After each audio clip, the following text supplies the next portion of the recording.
Well, I'm a writer, a podcaster. You can Google my name, twice elected president of the Southern Baptist Convention of Oklahoma. My wife has her doctorate in nursing from Vanderbilt. Two of my very dear friends convinced me to write and podcast full-time. Charlie Kirk out of California, Dinesh D'Souza out of Houston, Texas. And so my wife and I bought a building. I write mostly books on history, United States history, Oklahoma history, but I just finished an 8-volume commentary on Isaiah from the original Hebrew. So I also write inspirational books. I'm a scholar and a researcher by avocation, my wife by occupation. And in February, I was approached to run for Congress, technically January, but we declared February 1. And the first person I texted was Frank Lucas and said, Frank, I'm going to run against you. And he immediately called me and said, why? I gave him 12 reasons. Don't have time to give you guys all 12 reasons, but I'll just tell you this, Chris. It's time for a change. I like Frank. My hero is Ronald Reagan. I'll always be kind and personable to people, but his voting record is atrocious. You just mentioned 90% and above conservative rankings. Frank Lucas, lifetime scores, 59%, 60%, 61%. He's been in Congress 28 years, and one of the chief reasons I think he should be gone is because November 30th of last year, he voted for H.R. 550. He pushed it through the House, which is the Immunization Infrastructure Modernization Act. And I pray to the good Lord it does not pass the Senate, but it will allow the government to track your vaccination status and control your movements based upon whether or not they deem you to be healthy.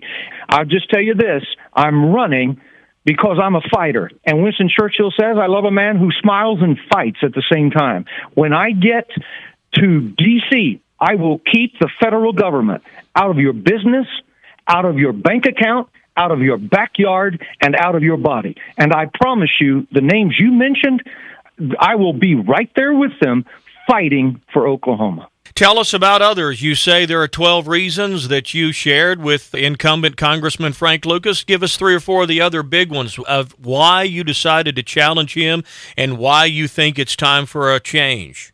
Well, Frank presents himself as a friend of agriculture. The Atwoods, who own Atwood Corporation, been members of the church that I pastored for 30 years. I retired in January. I've known them for a long time. I know a lot about agriculture. Frank is not on the agriculture committee. He's on space, science, and technology, big tech. And he is on financial services, big banking, at his request. What in the world does a cattle rancher from western Oklahoma have to do with big banking and big tech? Well, I'll tell you what. Bill Gates gave him a maximum personal contribution. The Source Foundation has donated to him, as well as other leftist foundations. And you can't stay in Washington that long and not be in the back pocket of lobbyists. Agriculture is why I'm running. You farmers out there listening to me, you're going to say, what in the world does Wade Burleson know about agriculture? I could tell you story after story after story. I'm just going to give you one short one. And you can go to my website, look at my agricultural policy. It's burlesonforcongress.com.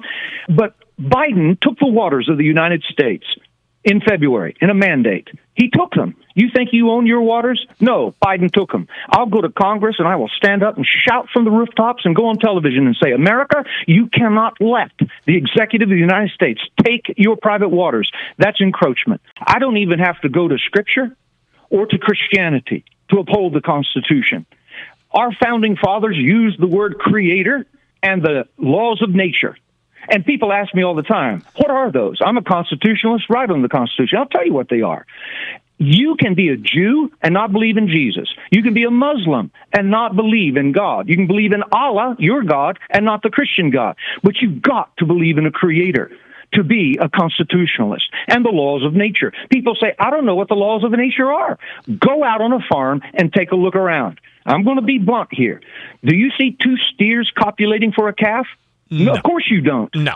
So let me say to you, what is happening in the leftist agenda, where we're trying to tell boys they can be girls, and we're trying to tell girls they can be boys, is nothing but an intentional takedown of our Constitution and our republic. And I promise you, I will fight it tooth and toenail. I'm already doing it. I'm writing about it. I'll say this. I have a very good chance to win. And if that happens, you watch District 3, Oklahoma, you watch. Turn the popcorn machine on, because I will join the fight in Washington to represent represent the good people of the Panhandle of Texas and western Oklahoma. You've got the incumbent, Mr. Lucas, obviously. You've got another challenger in this race, Stephen Butler, that I got to be honest, I know nothing about. What is the latest on this race? What does it tell you here as you move into Election Day on Tuesday? Stephen Butler hadn't even filed his paperwork. Sometimes what happens, an incumbent, if he's got more people running in the race, he's safer. Well, basically, we've driven just about everybody out of the race that said they were going to file or did file. They dropped out, except for one guy that hasn't appeared. I don't even know who Steve Butler is. I've never met him. I've been to 55 events in 33 different counties with my wife traveling with me. And again, she's got her doctorate in nursing. Lucas is very pro-vaccine, very pro-mandate. Let me tell you something. I've been vaccinated.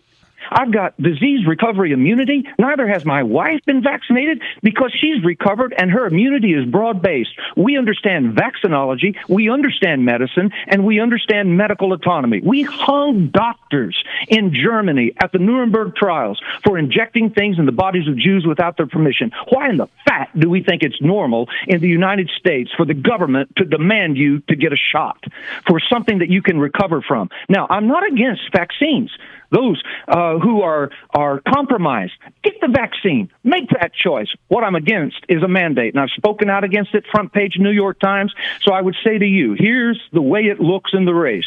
The establishment thinks there's nobody who can beat Frank Lucas.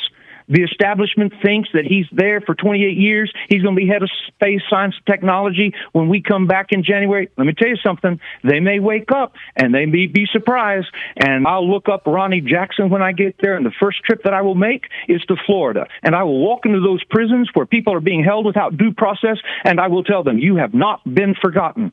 Those of you who are there January 6th and now you're in solitary confinement, you will have a fighter for you to make sure that patriots who love their country will not be forgotten by their government. That's the kind of fighter I am, and I'm going to D.C. to fight for America.